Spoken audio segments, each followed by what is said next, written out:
Hello? Hello? Is anyone there? It's so hard to tell these days. I wandered too far down on the road, away from the tower, crumbling away in the distance, ever crumbling, taking its sweet time as it does so.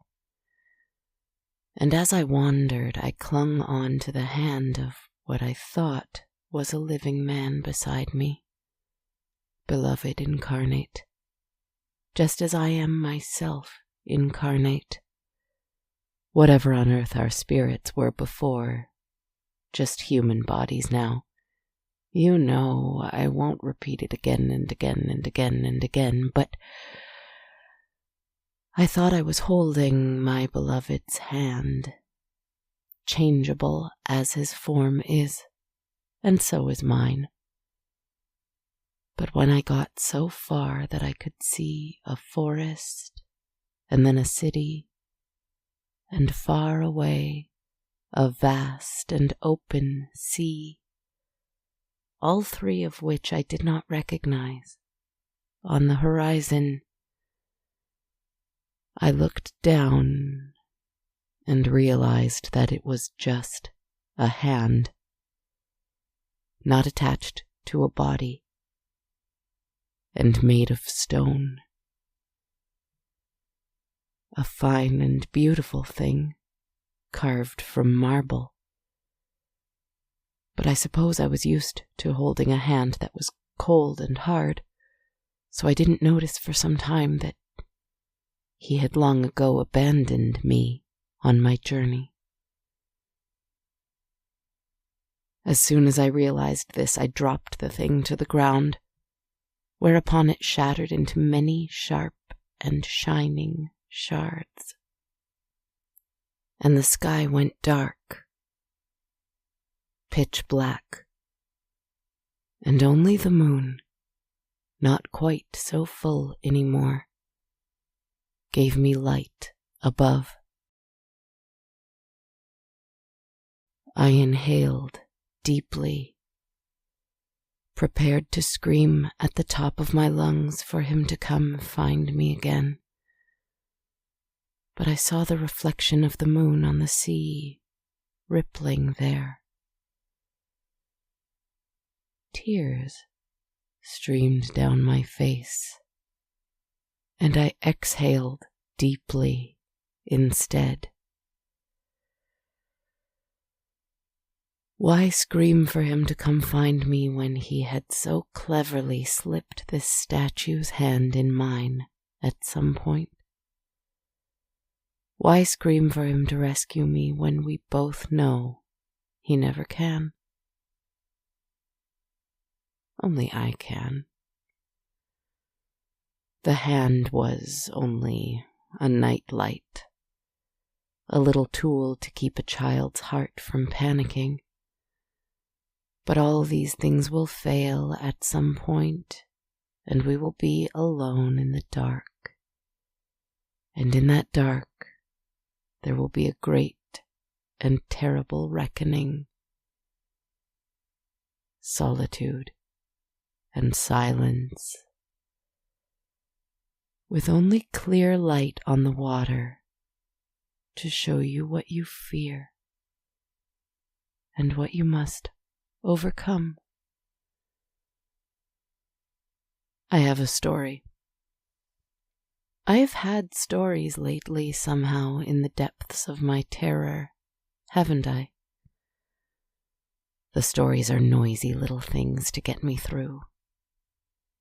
Just nightlights, as I said. I know I must return to silence. I know I must return to dark little musings, but for now, let me distract myself with stories. I don't know to whom I'm speaking anymore. If I'm alone here on this path, who on earth could be listening? You? I don't know. But either way, a story, a little story, just to delay the reckoning that is bound to happen, that is screaming at me that it must happen. It will happen.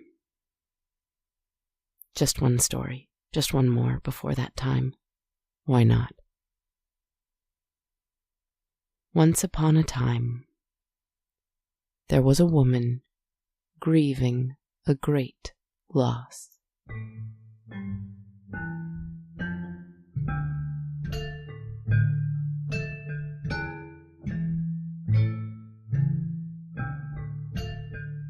It was not quite a death, but it was the loss of a life even still. The end of a chapter. For when significant and important relationships come to an end, when lovers part, when loved ones leave, oh, it is a great loss of life. Perhaps because it is loss of one's own life, the way one lived one's life before. Even if that change is for the better, for growth, for necessary upheaval, it is still loss. It is still grief. It is difficult and dark. It is all right, but it is difficult and dark. Anyway, kind of like me, and perhaps like some of you, whoever you are, if you're even there, she found herself quite suddenly on her own.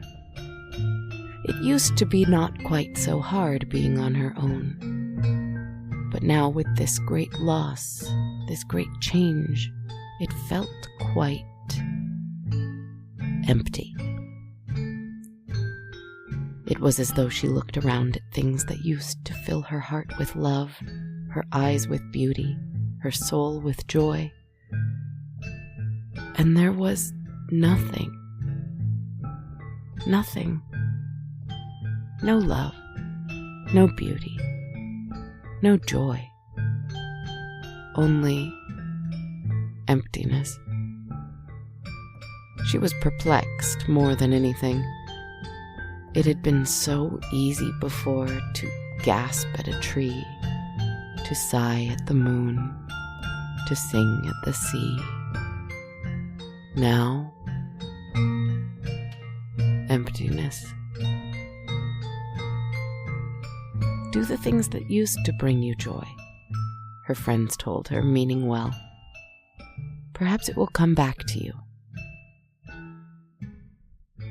So one day, as she was out and about buying food, running errands, she stopped at a little antique shop. She had always liked browsing strange old things in the past. She rarely bought them.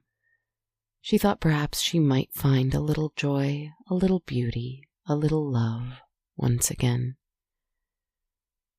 She browsed the aisles, and the items were fine. Nothing too exciting. But it was nice to even just play at doing something she'd done in the past and found delight in. Even if that delight didn't come now, at least she knew she could perform this small action just the same. The items were fine. Nothing too exciting. Except there was a strange little phone. Not too old. Perhaps from 70 years ago, maybe 80. A rotary phone. There was no wire. It certainly would not be usable. It looked charming, but there was something to it that was more than charming. Something captivating. something in it that made her want to pick up the handset and put the receiver to her ear. Silly she couldn't do that here. It would be such a strange thing to do. The shopkeeper watched her closely. She felt foolish at the strange desire. "It doesn't work, you know," the clerk said and shrugged. "Just for decoration, I guess." She bought it and took it home, just so that she could do it in privacy there. For her whole drive home, as it sat next to her in the car, all she thought was, ring, ring, ring, ring, ring, ring. She wanted to reach over and put the receiver to her ear in the car, but she didn't seem to hit any red lights. Traffic was not bad, but it was fast, and she might be distracted. But oh, she wanted to be distracted by it. Ring, ring, ring, ring, ring, ring, she heard in her mind, over and over and over. She took it upstairs with her to her apartment. She placed it on the kitchen counter. She stared at it. Ring, ring, ring, ring, she said out loud. And then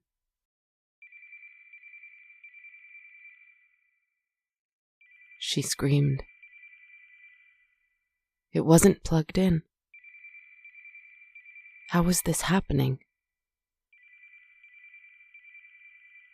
She thought to herself, it must be broken. There is no way this phone is ringing right now. But here it was, ringing, over and over and over. It wouldn't stop.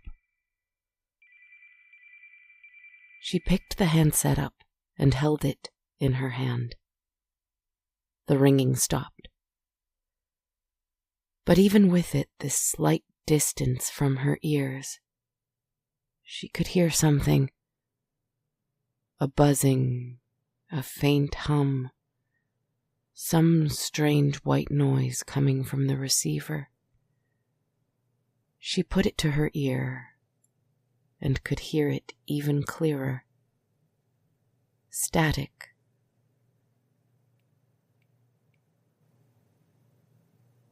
And then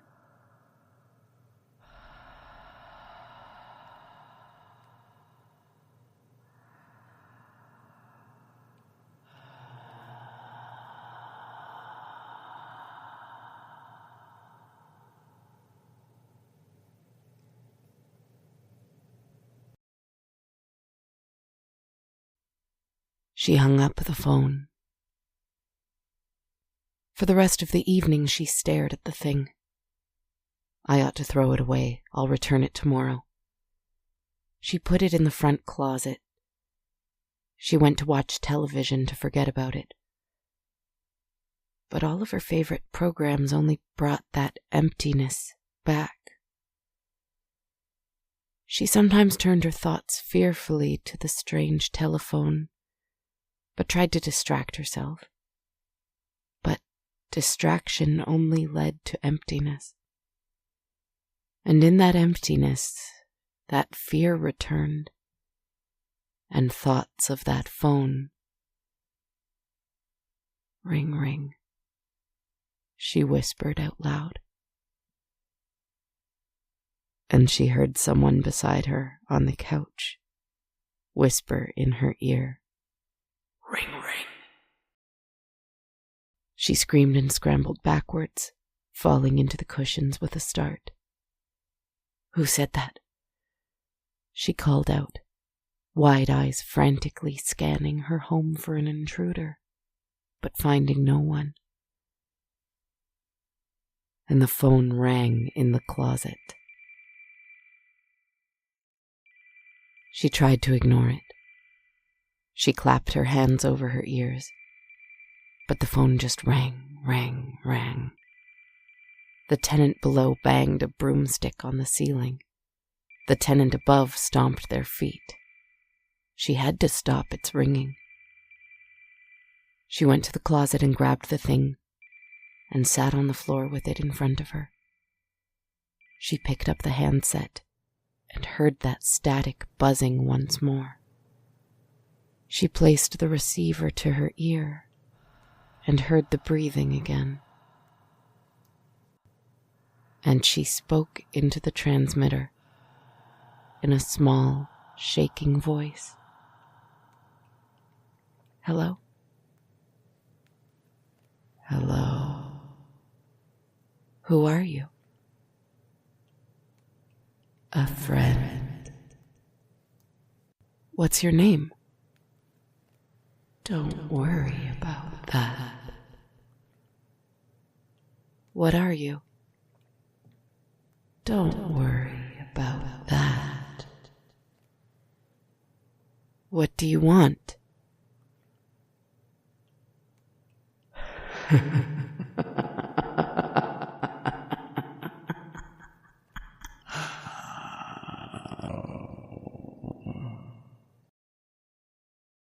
She hung up the phone. It immediately started to ring again. She picked it up. I didn't mean to scare you. What is your name? I'm not going to tell you. Fair play. Why are you so sad?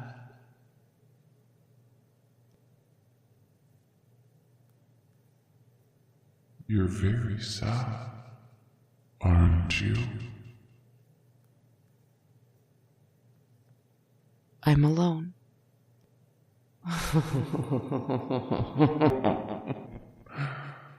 Not anymore. She hung up the phone. It rang again. She picked it up. You want To be alone? No. I can stay with you. You only need to set me Free. Who are you? What are you? What will you do if you are free? Don't worry about that.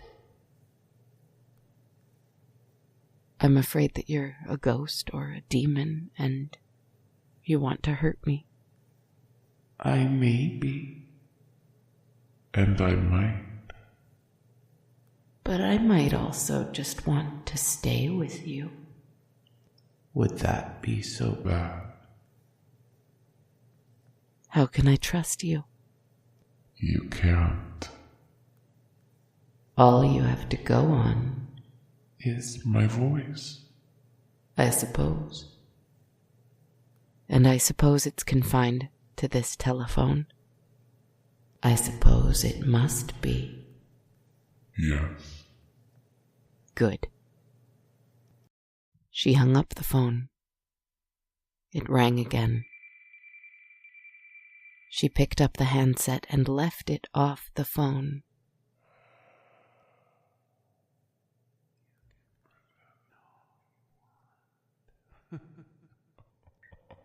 She could hear the voice whispering, laughing, breathing on the other end, even without it against her ear.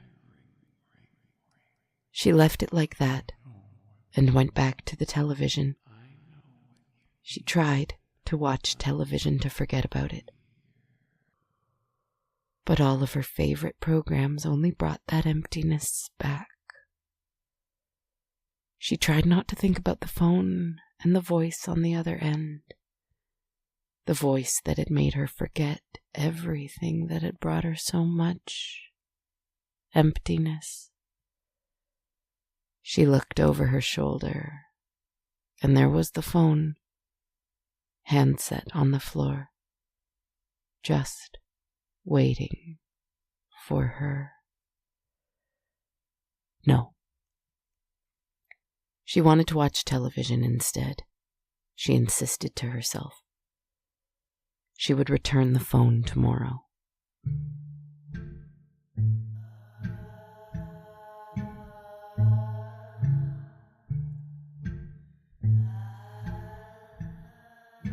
She did not see the shadowed figure watching her from her small kitchen as she had her back turned to it, trying to watch the television. As she brushed her teeth, she did not see the shadowed figure watching her from behind the shower curtain. As she lay in her bed, she did not see the shadowed figure watching her from the other side of her mirror. As she flicked her lamp off, she did not see the shadowed figure standing beside her in her bed. And as she finally drifted off to sleep, the phone forgotten somehow, and only emptiness filling her heart, she didn't hear the shadowed figure whisper the words as it smiled to itself. Ring, ring.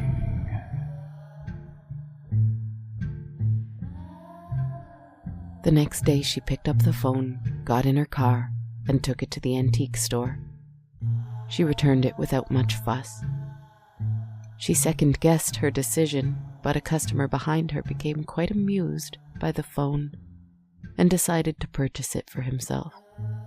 He was traveling back to his city that night and would bring it as a gift to his wife. Good, she thought. Get it out of here. Get it out of the store.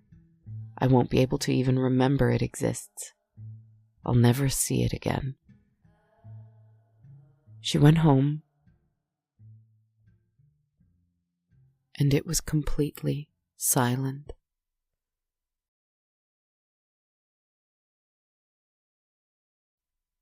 No ringing, no laughter, no whispering. Just her television, off and quiet and unappealing. Just her kitchen, empty, unoccupied, uninviting. Just her couch, oversized, too neat and clean. The place seemed so unlived in, as though it was the preserved remnants of a previous life, which she must come back to grieving. Silent, unused, empty. That emptiness filled her up deeply. She had hung up on that voice on the phone. She had brought the phone back to the store. The ringing had stopped. And now everything was as it should be. Empty. She picked up her cell phone. There were no messages on it. No voice messages, no text messages, no emails, nothing. Her eyes began to well up with tears of rage, of sorrow, of pain. She clutched it in her fist and with a great cry hurled it at the television screen, which cracked and shattered, and the cell phone along with it. Yet even after such chaos, there was still just silence. A detested silence she could not stand. With a roar of agony, she tore at the cushions on the couch. She slammed books off of the bookshelves, slid water glasses clean off the kitchen counter to the floor. But everything still ended in silence. Emptiness. Weeping and confused, she stood among the rubble of her old life, trying to breathe. She ignored the broken glass on the floor, miraculously avoiding stepping on it as she passed through. She didn't bother brushing her teeth. She crawled miserably in her bed, the lamp already off.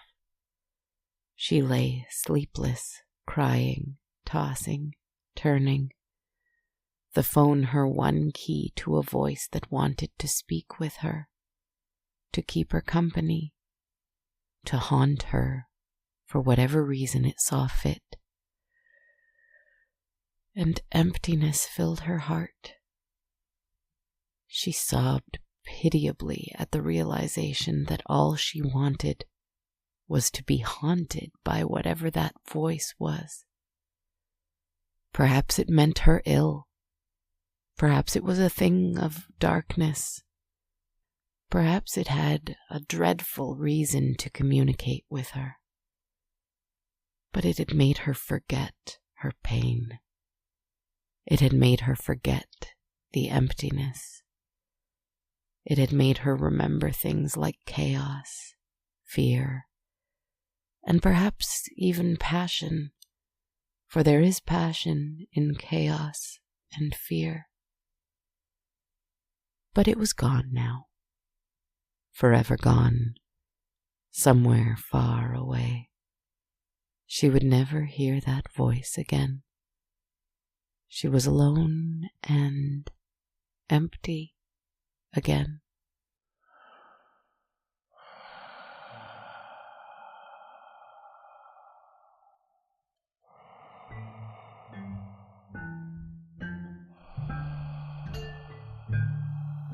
She hadn't seen the shadowed figure watching her from her small kitchen as she ignored the broken glass on the floor.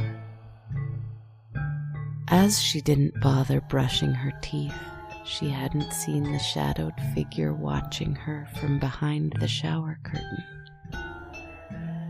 As she crawled miserably into her bed, she didn't see the shadowed figure watching her from her mirror. As she lay sleepless, crying, tossing, turning, she hadn't seen the shadowed figure standing beside her in the bed.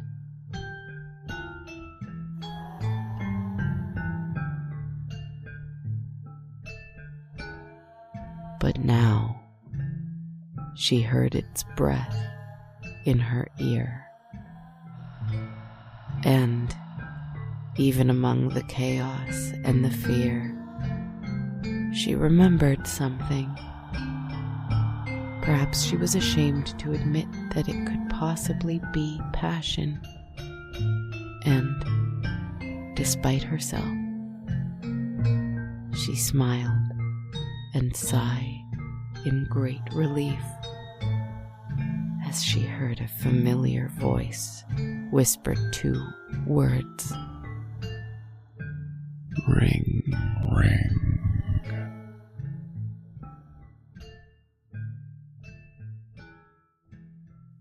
My friends, if you're there, which I don't know if you are,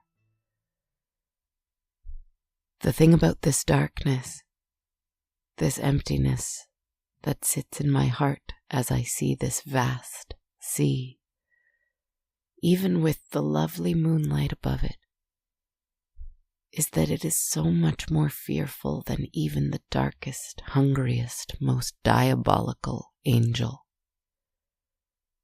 Even the one who hurt me so by giving me a stone hand to clutch in the dark, to keep me false company on my journey.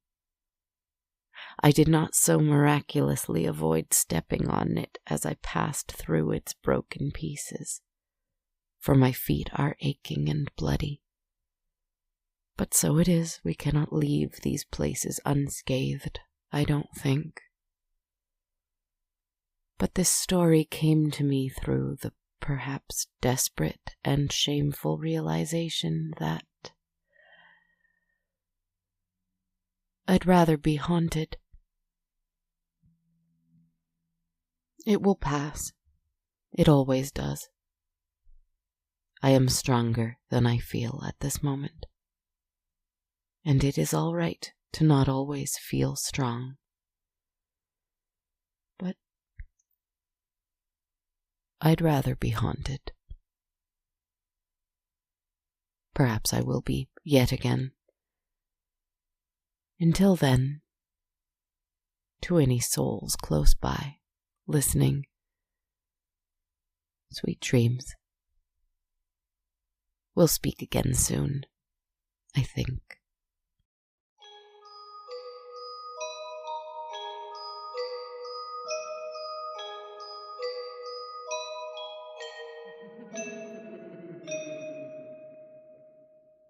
La la la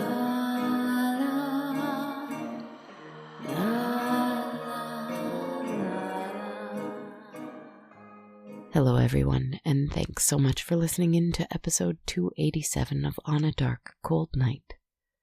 This is Kristen Zaza, your host, narrator, composer, podcaster, writer, team of one. I hope you're doing well. I'm doing all right.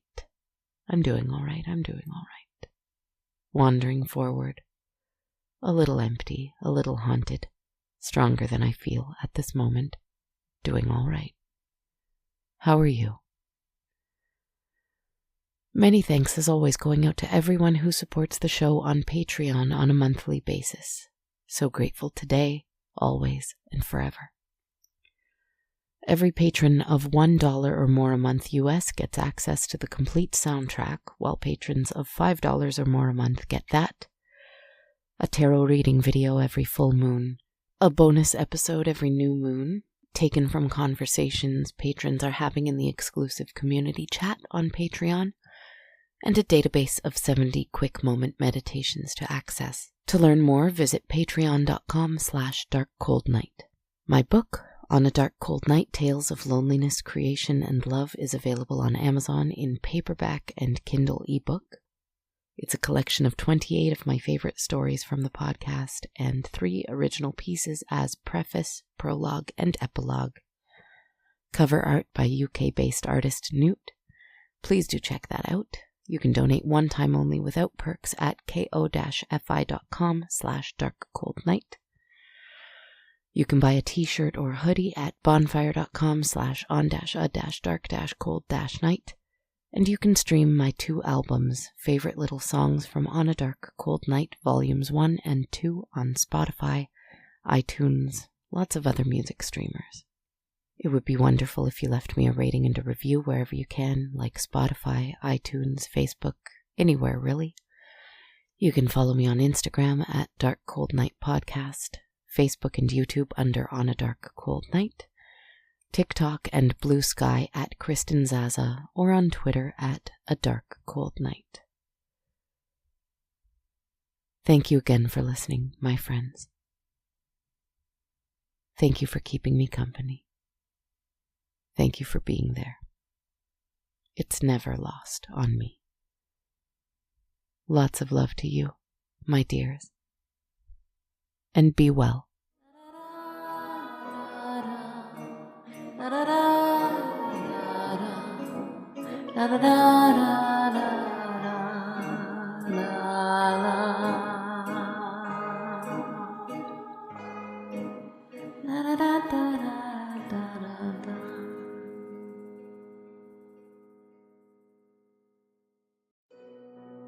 This podcast has been brought to you by the Sonar Network. Sonar.